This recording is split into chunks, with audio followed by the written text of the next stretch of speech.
Welcome to Coming to New England. My name is Logan Banker, and my guests here today are my grandparents. Thank you both for being here. What is both of your full names?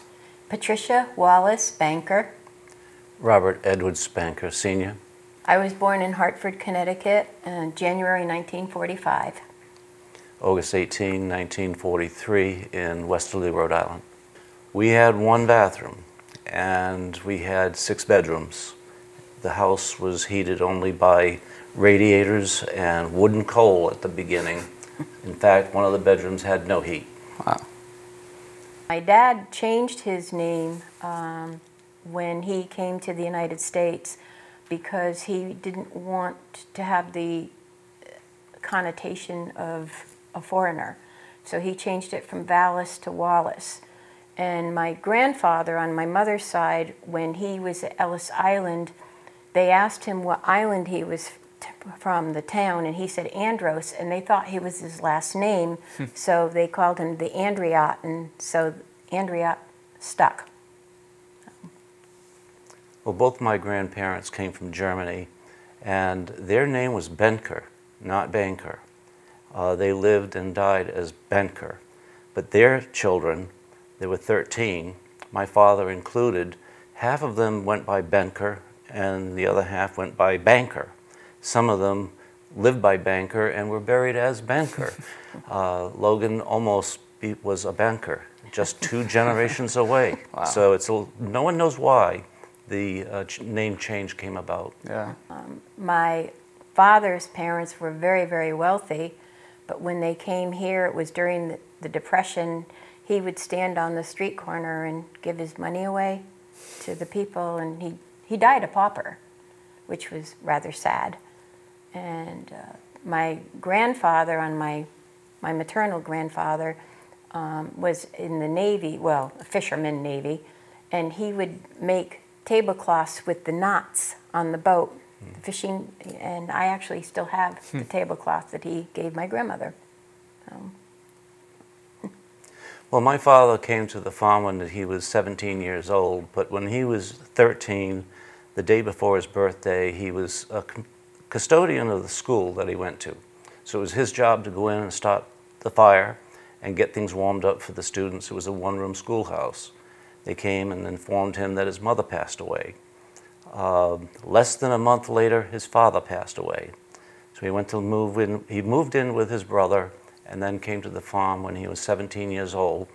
The owners of the farm were childless, so he pretty much became their child. And he married my mother, and she was part of that family. So that's a pretty good background for how I came to be in this area. Christmas, we always went to church Christmas Eve, and my father never came with us, which we couldn't understand why he would join us later. And I found out years later, it always snowed. He would stay home and put tracks on the roof so that Santa Claus had come while we were at church. That's funny. So. And growing up on the farm, we always had our celebration Christmas Eve, and that meant all of the family would come to the house for Christmas Eve. Christmas morning, we had chores to do. We had the milking to do, so that was the next day. We met at college. I didn't know she was dating a friend of mine until somehow we were introduced, and I asked him if I could take her out, and he said yes, and she didn't like that. But when we did go out on our first date, we had really a nice time. And unbeknownst to me, she told her mother that she was going to marry me, and that was after the first date. So I was done. He called me on the phone because he lived down in Stonington and I was in West Hartford, and he had tried to send a telegram to propose, because back then we did telegrams, we didn't have phones, little phones, and they couldn't seem to take the message, so he called me on the phone, and then he mailed me a letter proposing. And it was super. We got married in a really bad snowstorm, and the jeweler was waiting for our wedding rings to be delivered, and because of the storm they didn't, so he ended up paying extra for the post office to deliver our rings, but they were never engraved because there was no time to do that. So he's my rock, and I admire his strength, and that he's there when I need him, and he's very supportive, and he's a true gentleman. I tend to be a high maintenance person, and I have someone who really has helped me and has been there for me beyond belief, and I appreciate it so much. Actually, my profession chose me. I started out for accounting, and I got offered a job as a personnel assistant because they didn't have an opening as an accountant. But they promised me as soon as an accounting job opened up, I was first refusal. But I really liked being in, back then they called it personnel, now it's human resources. And I loved it so much I never wanted to go back to the accounting, and my career just evolved from there. So. As a teacher, I can remember being in 5th grade with a favorite teacher, and then in high school another favorite English teacher, and they encouraged me to go into education. I had no idea that I'd be a teacher. My brother encouraged me to go to college. No one in my family ever went to college, so it was a privilege to go. When I graduated with my BS, I started teaching in Preston, Connecticut, and I spent my whole career in the same town where I started. So I was there for 38 years. Our kids and how they've turned out, and basically my career too. I mean, I excelled from what they tell me, and I'm proud of that. I'm proud of the people that I worked for, and I'm proud of what I did for them. So.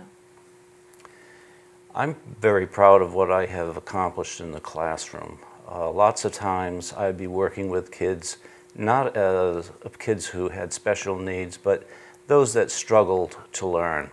And I would go down into the cracks and pull these kids out and work with them, and I thoroughly enjoyed working with them. I would say that definitely technology. If I wanted my girlfriend to come out and play, I didn't text her. I went out the back door and yelled, come on over. So technology is definitely. Yeah. One thing I remember the most was the Korean War and how we were fighting a war, and I didn't understand why we were fighting these people. And I had 2 uncles that were involved in the Korean War, and it worried me because, of course, my parents were worried because they were overseas. But thankfully, they both came home safe. I think I was most affected by the assassination of President Kennedy. I was in art class when we were informed that the assassination took place. We happened to have a long discussion just minutes before we were given that information. We had a very long conversation about and discussion about the assassination of President Lincoln. So the fact that it happened right when we were having that conversation was very uncanny. I would say the American dream is having your health, wealth, not a lot, enough to get by on, and to be comfortable and to be happy. I feel you get out of life what you put into it, and what you put in is going to give results in this country. You have to have some stick-to-itiveness, but if you don't want much out of life, you're not going to get it. If you work, you will succeed. There are ways, and it's all up to the individual, and that's important in this country. Yeah, it's been my pleasure to interview you both. Thank you once again for being here. This is Logan Banker. You have been watching Coming to New England. Thank you. Thank you.